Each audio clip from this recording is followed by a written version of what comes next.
ప్రియమైన భారతీయులారా, ఏడాదికి ఒక గురు పూర్ణిమ.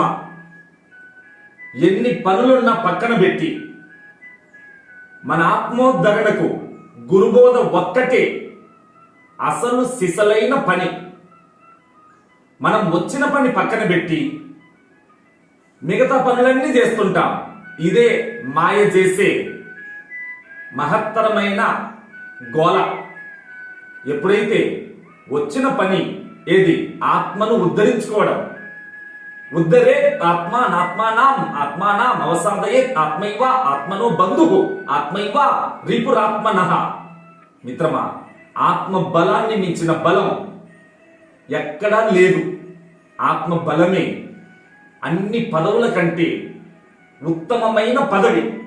కనుక ఆత్మ లాభం అన్ని లాభాల కంటే గొప్ప లాభం. ఏ వంశంలో ఒక్క ఆత్మజ్ఞాని పుడతాడో అతని బ్రహ్మజ్ఞాన ప్రభావం చేత 121 తరాలు ధన్యులైతారని దివ్య శాస్త్రం ఘోషిస్తుంది. ఓం స్వస్తి.